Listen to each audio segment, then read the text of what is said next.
గులాబీ పార్టీ ఖాళీ చేయడమే టార్గెట్గా పీసీసీ చీఫ్ రేవంత్ స్కెచ్ వేస్తున్నారు. ముఖ్యంగా గ్రేటర్ హైదరాబాద్లో ఉన్న బీఆర్ఎస్ ఎమ్మెల్యేలందరినీ కాంగ్రెస్ పార్టీలో చేర్చుకునేందుకు పావులు కదుపుతున్నారు.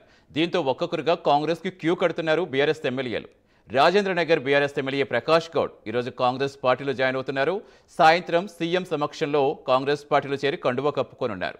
రేపు శేర్లింగంపల్లి బీఆర్ఎస్ ఎమ్మెల్యే అరకిపూడి గాంధీ కూడా కాంగ్రెస్ పార్టీలో చేరబోతున్నారు. ఇదే బాటలో మరో 5 ఎమ్మెల్యేలు కూడా ఉన్నట్టు తెలుస్తోంది. అయితే ఆ 5 ఎవరు అనేది ఇప్పుడు ఆసక్తిగా మారింది.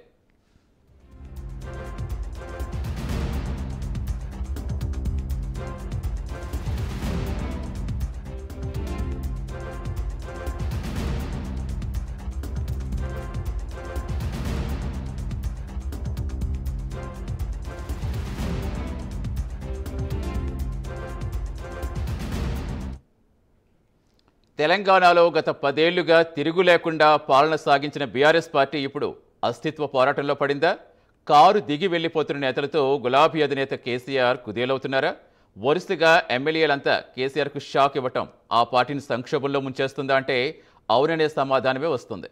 తెలంగాణలో బీఆర్ఎస్ అధికారం కోల్పోయినప్పటి నుంచి ఆ పార్టీ ఎమ్మెల్యేలు జంపింగ్లకు అధిక ప్రాధాన్యం ఇస్తున్నారు. కాంగ్రెస్ అధికారంలోకి రావడంతో చాలామంది హస్తం గూటికి చేరేందుకు ప్రణాళికలు సిద్ధం చేసుకుంటున్నారు.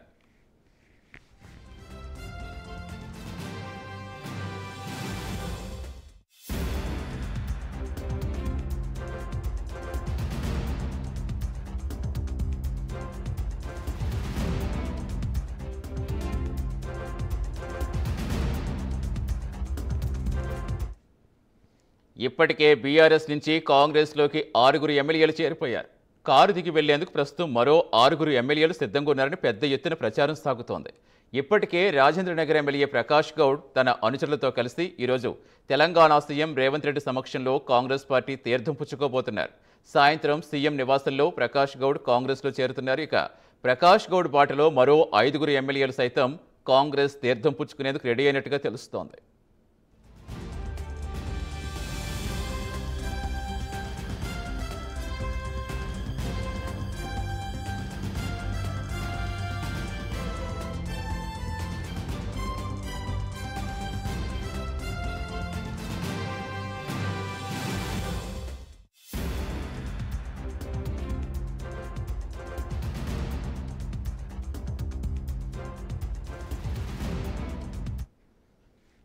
కుత్బుల్లాపూర్ నుంచి వివేకానంద, ఎల్బీ నగర్ నుంచి సుధీర్ రెడ్డి, షేర్లింగంపల్లి నుంచి కాపు సామాజిక వర్గానికి చెందిన కీలక నేత అరకిపూడి గాంధీ కూడా రేపు కాంగ్రెస్ కండువా కప్పుకున్నట్టుగా తెలుస్తోంది.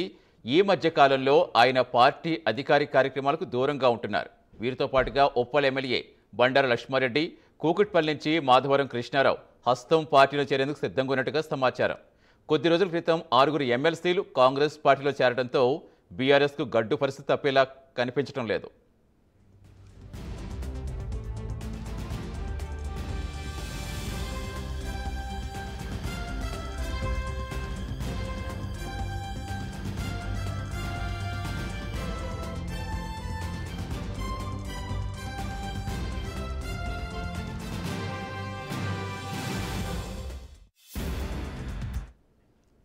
అయితే ఈ చేరికలపై బీఆర్ఎస్ గట్టిగానే పోరాటం చేస్తోంది. స్పీకర్కు లేఖలు రాస్తూ న్యాయస్థానాలను ఆశ్రయిస్తోంది. అయినప్పటికీ ఫిరాయింపుల పర్వం మాత్రం ఆగటం లేదు.